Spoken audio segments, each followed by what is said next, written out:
नमस्कार मित्रों, कैसे हैं आप। तो एसएससी जेई 2025 को टारगेट करते हुए अपन सर्वेइंग पढ़ रहे थे। तो उसमें आज अपन स्टार्ट करेंगे कर्व के बारे में। ठीक है। तो कर्व क्या है? Curve is defined as the arc with some finite radius provided between intersecting straights to the gradually negotiate a change in direction। ठीक है। तो कर्व कुल मिला के एक आर्क है with some finite radius। ठीक है। कर्व क्या है? एक आर्क है जिसके कुछ फाइनाइट रेडियस होती है। ठीक है। टाइप ऑफ कर्व की बात करें तो दो तरह के कर्व होते हैं, हॉरिजॉन्टल कर्व और वर्टिकल कर्व।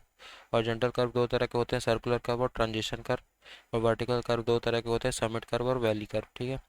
और सर्कुलर कर्व में देखें तो सर्कुलर कर्व भी तीन तरह के होते हैं, सिंपल कर्व, कंपाउंड कर्व और रिवर्स कर्व। और ट्रांजिशन कर्व तीन तरह के होते हैं, क्यूबिक पैराबोला, स्पाइरल कर्व और लेमनिस्केट कर्व। ठीक है। अब सबसे पहले बात करते हैं सिंपल कर्व की, जो कि सर्कुलर कर्व में आता है। A curve which consists of single arc of circle connecting two straights। ऐसा कर्व एक जिसमें सिर्फ एक सिंगल आर्क ऑफ सर्कल हो जो दो स्ट्रेट्स को कनेक्ट कर रहा हो, उसको बोलेंगे सिंपल कर्व। ठीक है। ये है अपना सिंगल कर्व। फिर compound curve, it consist of two or more arc और different radii deflecting in same direction and lying on the same side of common tangent. इसमें दो या दो से ज़्यादा आर्क होता है with different radii deflecting in same direction और lying on the same side of common tangent. ठीक है। ये हो जाएगा compound curve, R1 and R2। ठीक। फिर आता है रिवर्स कर्व। रिवर्स कर्व क्या है? It is the type of curve which consist of two circular curve or which consist of two circular arc or simple curve of same or different radii. ये इस तरह का curve है जिसमें दो circular arc या कि सिंपल कर्व सेम या डिफरेंट रेडियाई के होते हैं, having their centre on the opposite side of common tangent. और उनका सेंटर जो होगा वो कहाँ कहाँ होगा? कॉमन टेंजेंट के अपोजिट साइड होगा। ऐसा कर्व ऐसे कर्व को क्या बोलते हैं? Reverse curve. ठीक है। These are also known as serpentine curve या कि एस कर्व। ठीक है। रिवर्स कर्व को एस कर्व भी बोलते हैं, serpentine curve. If two line meets at very small angle, reverse curve is better option to connect them. अगर दो लाइन मीट करती है बहुत ही स्मॉल एंगल्स में, तो रिवर्स कर्व एक बेटर ऑप्शन होता है उनको कनेक्ट करने के लिए। ठीक है। फिर आता है transition curve. A curve of varying radii is called transition curve. ऐसा कर्व जिसकी रेडियस वेरिएबल होती है, मतलब वेरी करती जाती है, उसको बोलते हैं transition curve. It is also called as spiral curve और ईजमेंट कर्व।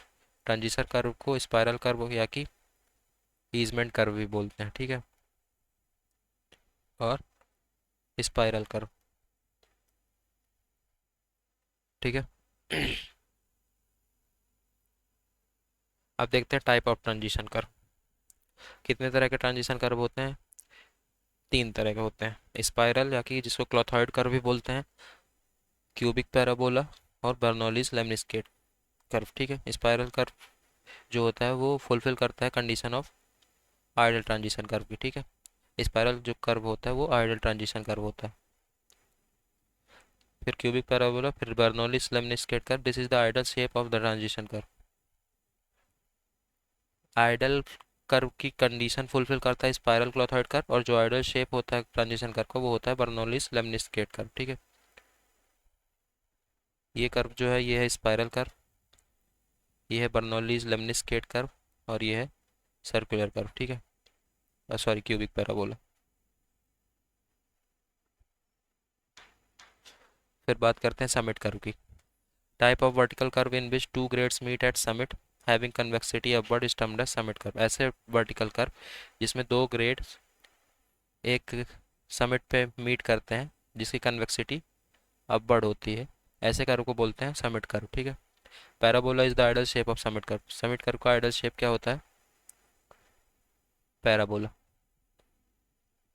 ठीक है। फिर आता है समिट कर्व हो गया, फिर आता है वैली कर्व या कि जिसको सैग कर्व भी बोलते हैं। It meets eight valley and convexity downward. इसमें ये वैली पे मीट करता है, उसकी जो कन्वेक्सिटी होती है वो डाउनवर्ड रहती है। ठीक है। ये हो गया वैली कर्व या कि सैग कर्व। अब ये हैं कुछ एलिमेंट्स हैं सिंपल सर्कुलर कर्व के, वो दिए गए हैं।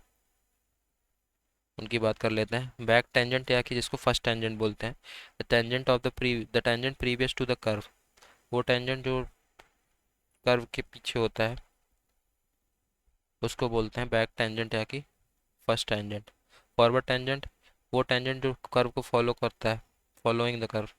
एंड जो previous the curve back tangent, following the curve forward tangent. Simple सा नाम पे लिखा है उस पर। पॉइंट ऑफ इंटरसेक्शन क्या होता है? Point where back and forward tangent intersect, वो पॉइंट जहाँ पे बैक और फॉरवर्ड टेंजेंट इंटरसेक्ट करते हैं, ठीक है। पॉइंट ऑफ कर्व क्या होता है? The point where the curve changes its alignment from the straight to a curve, वो पॉइंट जहाँ से कर्व अपना अलाइनमेंट चेंज करता है, स्ट्रेट से कर्व होना शुरू हो जाता है, तो वो पॉइंट होता है पॉइंट ऑफ कर्व, ठीक है। ये बिगिनिंग होता है कर्व का, it is the beginning of curve, ठीक है। पॉइंट ऑफ टेंजेंसी क्या होता है? The point at which the curve changes its alignment from curve to straight, और वो पॉइंट जहाँ पे कर्व से स्ट्रेट लाइन चेंज होता है वो पॉइंट होता है पॉइंट ऑफ टेंजेंसी। ये होता है एंड ऑफ कर्व, ठीक है। तो point of tangency end of curve होता है, पॉइंट ऑफ कर्व जो होता है वो बिगिनिंग ऑफ कर्व होता है, ठीक है। इंटरसेक्शन एंगल की बात करें तो ये क्या होता है? ये इंटीरियर एंगल है between back and forward tangent, back और फॉरवर्ड टेंजेंट के बीच का इंटीरियर एंगल को बोलते हैं इंटरसेक्शन एंगल। डिफ्लेक्शन एंगल क्या होता है? ये एक्सटीरियर एंगल है बिटवीन बैक और फॉरवर्ड टेंजेंट, ठीक है। तो interior angle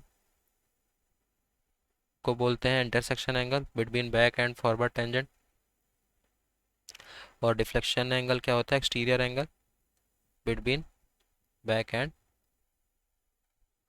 and forward tangent, ठीक है। तो टेंजेंट लेंथ क्या होता है? It is distance between point of tangency and point of intersection, point of tangency and point of intersection के बीच की डिस्टेंस को बोलते हैं टेंजेंट लेंथ, ठीक है।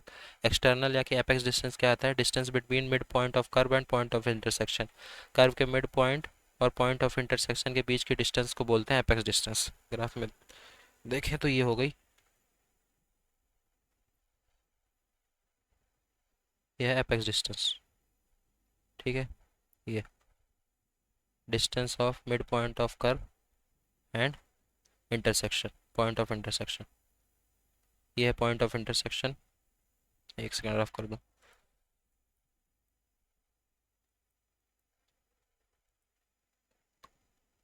ये डिस्टेंस है एपेक्स डिस्टेंस, ये डिस्टेंस है टेंजेंट लेंथ, ये है पॉइंट ऑफ इंटरसेक्शन, ये होता है एक्सटीरियर पार्ट, डिफ्लेक्शन एंगल जिसको बोलते हैं, ठीक है।